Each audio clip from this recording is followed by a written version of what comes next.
Video like जरूर कर लीजिए और ऐसे वीडियो लगातार फ्री में पाने के लिए चैनल को तुरंत सब्सक्राइब कर लीजिए और बेल आइकन को जरूर टैप कर लीजिए ताकि आगे भी सारे वीडियो आपको मिलते रहे। यूट्यूब में फॉलो करते हैं तो प्लीज ये वाला फ्री टेलीग्राम चैनल जरूर ज्वाइन कर लीजिएगा। सारे नोटिफिकेशन सारे अपडेट यहीं पे आते हैं, ध्यान रखिए। नमस्कार दोस्तों, आपका स्वागत है सी सेट प्रिपरेशन के इस यूट्यूब चैनल पर। यह study for civil services by Gyan sir द्वारा संचालित एक फ्री इनिशिएटिव है। इस चैनल के माध्यम से आप किसी भी स्टेट पीसीएस एग्जाम के सी सेट की कंप्लीट तैयारी बिल्कुल फ्री कर सकते हैं। आज की इस क्लास में हम लोग यूपी पीसीएस आरओ एआरओ 2023 के लिए रीजनिंग के प्रैक्टिस सेट को हल करेंगे। आप वीडियो को अंत तक देखिएगा। इसके अतिरिक्त अगर आप टीम के पैड कोर्सेज से जुड़ना चाहते हो तो यहाँ पे कुछ नंबर्स दिए गए, आप यहाँ पे संपर्क करके पैड कोर्स से जुड़ने की प्रक्रिया जान सकते हैं। ये ज्ञान सर का व्हाट्सअप नंबर है, यहाँ पे आपको कॉल नहीं करना है, व्हाट्सअप के माध्यम से भी आप जानकारी प्राप्त कर सकते हैं। चलिए अब बढ़ते हैं अपने प्रश्नों की ओर।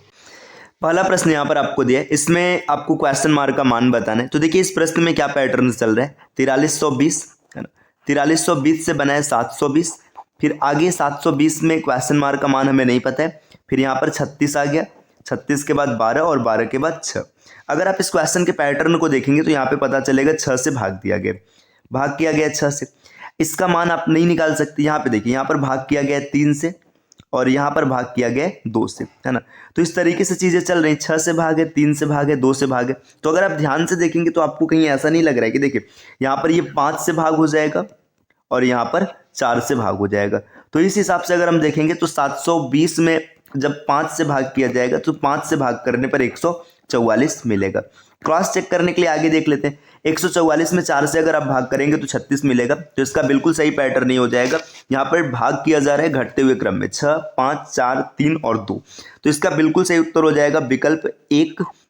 चलिए अब बढ़ते हैं अगले प्रश्न पर।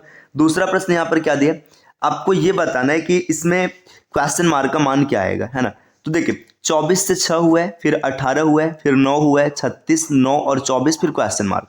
अब यहाँ पर अगर आप इस प्रश्न को ध्यान से देखेंगे तो इसमें कोई लॉजिकल पैटर्न नहीं दिख रहा है। इसमें देखिए क्या पैटर्न चल रहा है, यहाँ पर 24 को से 6 कैसे बना है, यहाँ पर डिजिट्स को जोड़ दिया गया, 2 + 4 को जोड़ दिया गया। इसी तरीके से 18 से 9 कैसे बना है, यहाँ पर डिजिट्स को जोड़ दिया गया, 1 + 8 को जोड़ दिया गया। अब यहाँ पर 36 से फिर से 9 बना है, तो 36 से 9 बनने का पैटर्न क्या है, 3 और 6 को जोड़ दिया गया। तो अब 24 से क्या बनेगा, तो 24 से अगर आप देखेंगे तो 6 बन जाएगा क्योंकि डिजिट्स को जोड़ दिया जाएगा 2 + 4। तो इसका बिल्कुल सही उत्तर है यहाँ पर ऑप्शन 4, है ना, जो तीसरे पोजीशन पे 4 लिखा है, 6 यही इसका बिल्कुल सही उत्तर बनेगा। अगले प्रश्न पर आते हैं, प्रश्न संख्या 3।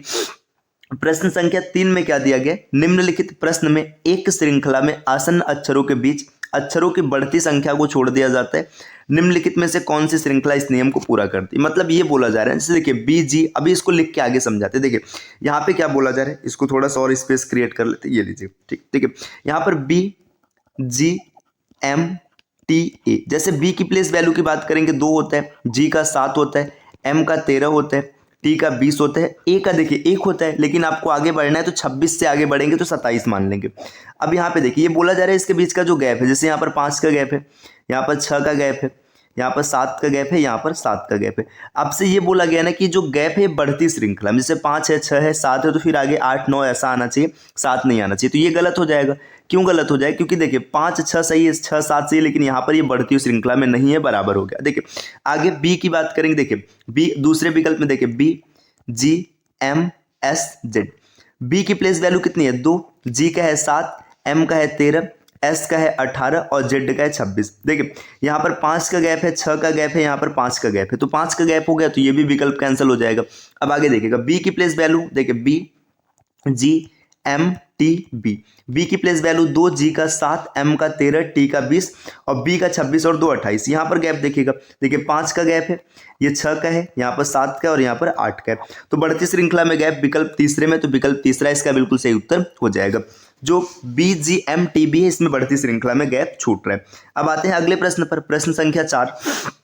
प्रश्न संख्या 4 में क्या दे रखा है कि एक निश्चित भाषा में जो 786 है, इसका मतलब जो है ये होता है ब्रिंग मी एप्पल, है ना। इसी तरीके से 958 का जो अर्थ है पील ग्रीन एप्पल होता है और 645 का जो अर्थ है ये होता है ब्रिंग ग्रीन फ्रूट। तो आपसे पूछा जा रहा है कि मी का कोड क्या होने वाला है। देखिए जब कभी भी इस प्रकार के कोडिंग का प्रश्न मिले तो अगर एक क्वेश्चन खाली है तो उसमें क्या करना है कि जो कॉमन है उसको पकड़ लीजिए। जैसे देखिए यहाँ पर 786 का मतलब है ब्रिंग मी एप्पल, तो आप ऐसे मी को पकड़ लीजिए, है ना।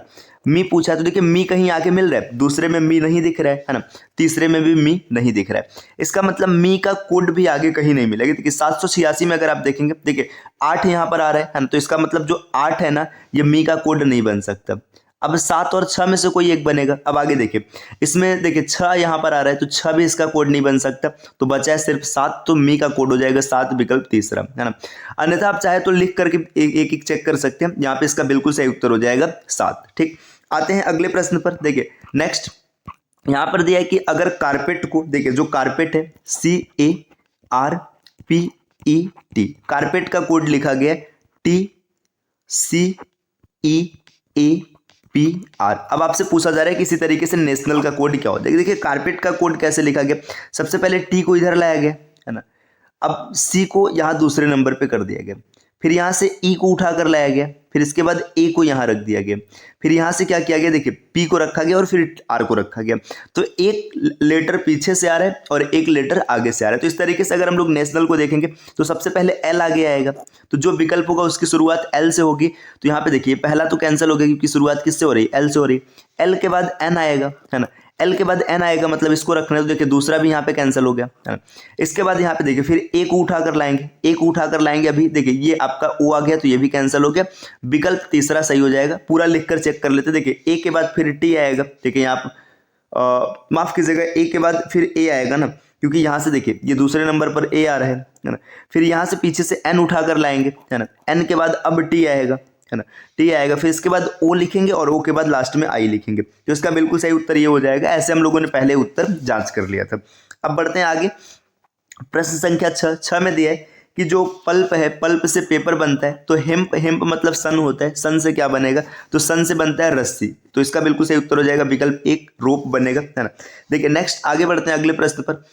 अगले प्रश्न पर यह क्वेश्चन दिया है कि एक तस्वीर में एक महिला की ओर इशारा करते हुए मीरा ने कहा, देखिए तस्वीर है, तस्वीर में महिला है, महिला की ओर इशारा करते हुए मीरा कह रही है, उसके पिता के इकलौते बेटे की पत्नी मेरी सास है, फोटो में मीरा का पति और कैसे महिला से संबंध। देखिए समझिएगा, ये फोटो है, फोटो महिला की, तो इसलिए मैं यहाँ पे सर्कल बना रहा हूँ, है ना। ये फोटो है किसकी, महिला की, है ना, फोटो है ना। इस फोटो की ओर इशारा करते हुए मीरा क्या कह रही है, उसके पिता, तो देखिए फोटो के पिता, अब पिता मेल होंगे, मेल को यहाँ पे मैं स्क्वायर बना रहा हूँ, है ना, मतलब एक चतुर्भुज है, कि इकलौते बेटे, तो इसका इकलौता बेटा मतलब मीरा का भाई, ठीक, भाई हो गया, की पत्नी, यहाँ पर इसकी पत्नी आ गई, है ना, मेरी सास है। अब जो महिला बोल रही है ना, देखिए महिला बोल रही है इसकी सास है, मतलब देखिए इसका कोई लड़का होगा, है ना, और इस लड़के की वाइफ होगी, ये ऐसा बोल रही है ना। अब पूरा पैटर्न आपको समझ में आ रहा है, देखिए फोटो है और ये महिला जो है ना ये बोल रही है। देखिए अब इसमें पूछा जा रहा है कि मीरा के पति, मीरा के पति मतलब ये आदमी हो गया, है ना, मतलब यहाँ पर यही मीरा है, मीरा के पति उस महिला से कैसे संबंध। देखिए ये मीरा का पति मतलब पति है, ये इसके पापा है और ये पापा की बहन है, तो पापा की बहन क्या होती है, बुआ होती है, तो इसका संबंध कैसे हो जाएगा, भतीजे का हो जाएगा, तो ये जो मीरा का पति उसका भतीजा हो जाएगा, नेफ्यू, विकल्प तीसरा। तो इसका बिल्कुल सही उत्तर हो जाएगा कि मीरा का जो पति है उस महिला के लिए भतीजा हो जाएगा। बढ़ते हैं अगले प्रश्न पर। देखिए नेक्स्ट अगले प्रश्न पर क्या दिया है, यहाँ पर प्रश्न संख्या 8 में दे रखा है कि अगर ए को प्लस माना जाए, क्यू को माइनस माना जाए, वी को गुणा माना जाए और आर को भाग माना जाए, तो इसकी वैल्यू आपको बताना है। देखिए बहुत ही आसान सा प्रश्न है, बस आपको यहाँ पे वैल्यू रख करके सेट करना। देखिए आर की जगह पर आपको क्या रखना है, आर की जगह पर भाग रखना है, तो यहाँ पर इसको भाग मान लेते हैं, या चलिए साइड में इसको पूरा लिख लेते हैं। देखिए 225 भाग यहाँ पर कितना हो जाएगा 5, ए का मतलब है प्लस, तो प्लस 64, और क्यू का मतलब क्या है माइनस, तो माइनस 13, और भी का मतलब क्या हो जाएगा, भी का मतलब है गुणा, गुणा यहाँ पर 6। अब इसको कैलकुलेट करना है, आराम से कर लेंगे। देखिए यहाँ पर भाग करेंगे तो ये मिलेगा 45, ठीक, प्लस में 64 माइनस 13 का 78, इतना हो जाएगा। अब इसको जोड़ देना, और यहाँ से देखिए अगर आप इसको जोड़ेंगे तो 5 और 4 9, यहाँ पे कुछ कैलकुलेशन की मिस्टेक है क्या, कैलकुलेशन एक बार फिर से देख लेते हैं। यहाँ पे आर का मतलब क्या होता है, आर का मतलब है भाग, सही है ना। ए का मतलब होता है, ए का मतलब है जोड़, यहाँ पर सही साइन लगा है ना। क्यू का जो मतलब है, क्यू का मतलब है माइनस, यहाँ पर भी सही साइन लगा है। और वी जो है, वी का मतलब क्या हो जाएगा, वी का मतलब है मल्टीप्लीकेशन, यहाँ पर भी सही साइन लगा है ना। अब इसके बाद भाग किया जाएगा, तो देखिए 5 चौका 20, 5 बचे 25, सही है, प्लस 64 यहाँ पर भी सही है, माइनस 13 का 78, है ना। अच्छा यहाँ पे 78 होगा, मैं 76 लिखा हूँ, क्या यार इतनी छोटी छोटी मिस्टेक हो रही है। रुकिए, यहाँ पर 78 हो जाएगा। अब इसके बाद देखिएगा 5 और 4 9 हो जाएगा, है ना, और 9 माइनस 8 करेंगे तो यूनिट डिजिट 1 मिलेगा, तो यूनिट डिजिट आपको 1 दिख रहा है, विकल्प दूसरा इसका बिल्कुल सही उत्तर हो जाएगा। आप इसको चाहे तो पूरा भी जोड़ सकते हैं, यूनिट डिजिट से मैंने क्वेश्चन को पूरा कर दिया। देखिए यहाँ पर देखेंगे, यहाँ पे 1 मिल गया, 6 4 10 10 मतलब 7 में से 10 जाएगा तो 3 ही मिलेगा, तो 31 इसका बिल्कुल सही उत्तर बनने वाला है। अब आते हैं नेक्स्ट अगले प्रश्न पर। अगला प्रश्न आपको ये दिया है कि यहाँ पर मतलब कौन सा ऐसा संकेत होगा जिसको इंटरचेंज करने पर, मतलब जिसको परिवर्तित करने पर समीकरण सही हो जाएगा। तो यहाँ पर आपको ये देखिए, जब कभी भी ऐसे प्रश्न मिलते हैं तो आपको हिट एंड ट्रायल अप्लाई करना है, मतलब आप एक एक विकल्प को रख करके चेक करेंगे। तो ये क्वेश्चन आप चेक कर लीजिएगा। इससे पहले आप मान के चलिए प्लस और मल्टीप्लीकेशन दिया ना, तो आप लिखेंगे देखिए 12 अब बटे 6 ऐसे ही रहेगा, है ना। अब जहाँ पर प्लस है वहाँ पर गुणा कर देंगे, तो यहाँ पर लिखेंगे गुणा 3 और प्लस 7 बराबर 42। मतलब जो यहाँ पर दिया है विकल्प में आप उसको इंटरचेंज कर देंगे। देखिए यहाँ पे मिलेगा 2 गुणे 3 और प्लस 7 बराबर 42। ये बराबर हो रहा है, नहीं हो रहा है, तो पहला विकल्प नहीं होगा। तो इस प्रकार से आपको चेक करना है और चेक करके क्या सही उत्तर बनेगा इसको कमेंट करना है। अब आते हैं अगले प्रश्न पर। देखिए अगला प्रश्न यहाँ पर क्या दे रखा है, आपको दिया हुआ है कि जो अंडरवे है, अंडरवे मतलब अंडरवे को इस प्रकार से कोड किया जाता है। तो आपको बताना है कि ये कौन सा ऐसा मतलब ये कोड होगा जो अंडरवे के जैसा नहीं है। देखिए अंडरवे को इस प्रकार कोड किया गया, मतलब यू का कोड हो जाएगा 3, एन का कोड हो जाएगा 9, डी का कोड हो जाएगा 4, है ना। इसके बाद ई का कोड हो जाएगा 1, ठीक। आर के लिए हम लोग लिखेंगे 2, डब्ल्यू के लिए 5, ए के लिए यहाँ पर लिखा गया 7 और वाई के लिए लिखा गया 6, ठीक। अब ये कोड सब आपको पता चल गया। देखिए वार्डन करेंगे, डब्ल्यू का कोड कितना है 5 है, सही है। ए का कोड 7 है, बिल्कुल सही है। आर का कोड है 2, ये भी सही है ना। डी का कोड है 4 और ई का कोड है 1 और लास्ट में एन का कोड है 9, है ना। तो ये पहला सही है, कोई दिक्कत नहीं है। दूसरे को चेक करेंगे, देखिए डी का कोड है 4, है ना। फिर ई के लिए 1 लिखा गया, है ना। यहाँ पर आर के लिए 2 लिखा गया, देखिए आर का 2 है, सही है ना। फिर ए के लिए लिखा गया 7, जहाँ पर ए का 7 है, सही है ना। एन के लिए 9 लिखा गया और यू के लिए 3, ये भी सही है ना। तीसरे की बात करेंगे, देखिए एन का कोड 9 है ना। इसके बाद ई की बात करेंगे तो ई का कोड देखिए यहाँ पर 2 लिखा गया, जबकि ई का कोड यहाँ पर कितना है, ई का कोड 1 है, तो यही विकल्प गलत हो जाएगा। तो तीसरा इस प्रश्न का बिल्कुल सही उत्तर बन जाएगा, यही ऐसा है जो फॉलो नहीं कर रहा है। अब बढ़ते हैं नेक्स्ट अगले प्रश्न पर। देखिए अगला प्रश्न आपके सामने ये दिया है कि एक आदमी है जो पश्चिम दिशा की ओर देख रहा है, वह घड़ी की दिशा में 45 डिग्री और फिर उसी दिशा में एक और मतलब देखिए यहाँ पे इंग्लिश वर्जन देखिएगा थोड़ा। देखिए a man is facing west, he turns 45 in a clockwise direction and then another 180 in the same direction and then 270 in anti-clockwise direction. In which direction he is he facing now? देखिए एक आदमी है, जब कभी भी ऐसा प्रश्न है तो जिधर देख रहा है, देखिए यहाँ पे वेस्ट की ओर देख रहे है ना। वेस्ट से क्या होता है, सबसे पहले ये देखिए 45 डिग्री लेता है क्लॉकवाइज, है ना। 45 ये क्लॉकवाइज है ना। इसके बाद 180 क्या है सेम डायरेक्शन में, मतलब यहाँ पर क्लॉकवाइज। जो सेम रहेगा उसको ऐड करेंगे और जो अपोजिट होगा उसको घटाएंगे, और -270 एंटी क्लॉकवाइज। अब देखिए इसको जब अगर आप देखेंगे ना तो आपको मिलेगा -45।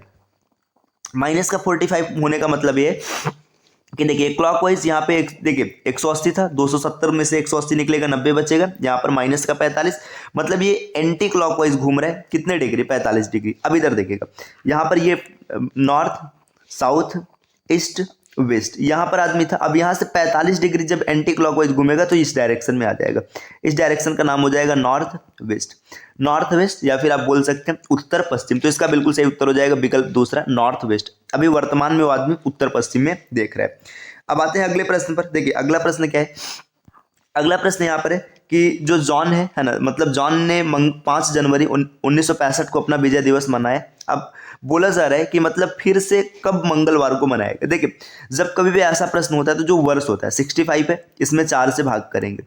4 से भाग करेंगे तो यहाँ पर आपको 16 बार में चला जाएगा, रिमाइंडर 1 मिलेगा। जब कभी भी एक रिमाइंडर मिलता है तो जो वर्ष होता है उसमें 6 ऐड कर देते हैं। तो 1665 में अगर 6 ऐड करेंगे तो 1671 आएगा, जब फिर से वो अपना विजय दिवस मंगलवार को मनाएगा। तो 5 जनवरी 1671 विकल्प 20 का बिल्कुल सही उत्तर बनेगा। आते हैं अगले प्रश्न पर। देखिए नेक्स्ट अगला प्रश्न यहाँ पर दिया है कि देखिए यहाँ पे एक घड़ी में 7:30 बज रहे है ना। यदि मिनट की सुई पश्चिम की ओर है तो घंटे की सुई द्वारा इंगित दिशा ज्ञात कीजिए। देखिए 7:30 कैसे बजता है, यहाँ पर मान के चलिए एक घड़ी है, देखिए यहाँ पर 12, 3, 6 और 9, 9 है, देखिए यहाँ पर 8 होगा और यहाँ पर 7 होगा। ठीक, देखिए 7:30 बजने की कंडीशन ये है कि जो मिनट वाली सुई है ये ऐसे रहेगी और घंटे वाली सुई ऐसे रहेगी। ऐसे ही होता है ना। अब देखिए यहाँ पर अगर हम इसी को डायरेक्शन पे प्लॉट कर दें, ये मिनट वाली सुई है और ये आवर वाली सुई है ना।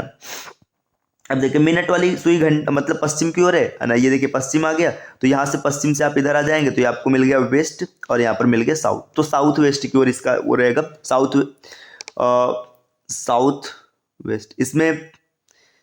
अच्छा सॉरी, मैंने मिनट को यहाँ पे साउथ लिया, माफ कीजिएगा। देखिए यहाँ पर मिनट की सुई की बात, देखिए ये नॉर्थ हो जाएगा, साउथ हो जाएगा, ये वेस्ट है ना, ये वेस्ट हो जाएगा। देखिए अब समझिएगा, यहाँ पे मिनट की सुई साउथ में, लेकिन यहाँ पे किधर दिया गया है, वेस्ट दिया गया है, तो आप इसको ऐसे रोटेट कर देंगे। जब रोटेट करेंगे तो ये इधर आ जाएगा, जब यहाँ पर आएगा तो यहाँ पर देखिए किधर हो जाएगा। अगर सही में देखा जाए तो मिनट की सुई पश्चिम की ओर है, तो यहाँ पे आपका ये हो जाएगा, इसको ऐसे रोटेट किया जाएगा। देखिए रोटेट करने का मतलब ऐसे ना, इसको पूरा 90 डिग्री ऐसे रोटेट कर दिया जाएगा। जब 90 डिग्री रोटेट करेंगे तो इसका नाम देखिए यहाँ पे क्या हो जाएगा, इसको रुके, यहाँ पे एक और ड्रॉ कर लेते हैं, नॉर्थ साउथ ईस्ट वेस्ट। देखिए वेस्ट है इधर है ना, मिनट की सुई इधर है, तो इसको ना ऐसे थोड़ा ऐसे मतलब ऐसे डायरेक्शन को रोटेट कर दिया जाएगा है ना। रोटेट करने का मतलब यहाँ पे ये हो जाएगा नॉर्थ, देखिए नॉर्थ वेस्ट इसका बिल्कुल सही उत्तर बन जाएगा, नॉर्थ वेस्ट मतलब विकल्प तीसरा।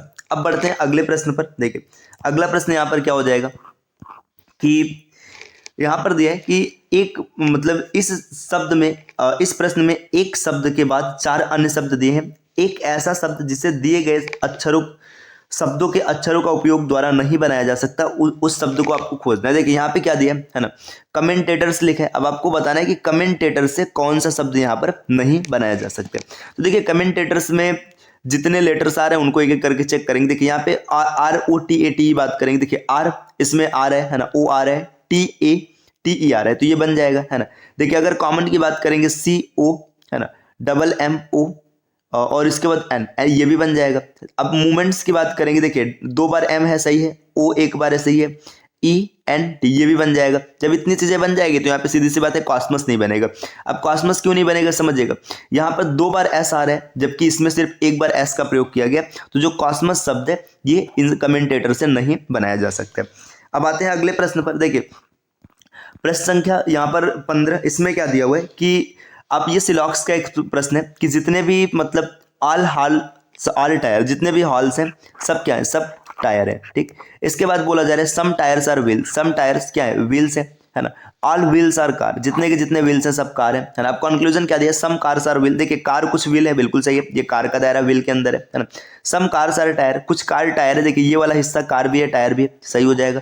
देखिए सम व्हील्स आर हाल, अब कुछ व्हील हाल है, देखिए व्हील का दायरा खाली यहाँ तक है और हाल का दायरा यहाँ पर, इनका कोई रिलेशन नहीं, तो ये गलत हो जाएगा। तो विकल्प A और B मतलब पहला और दूसरा फॉलो कर रहे हैं, विकल्प तीसरा इसमें बिल्कुल सही उत्तर बन जाएगा। अब आते हैं अगले प्रश्न की ओर। देखिए अगला प्रश्न यहाँ पर क्या दिया कि Lalit is elder than Prakash and Kishore, मतलब जो ललित है ना ये बड़ा है किससे, प्रकाश और किशोर से।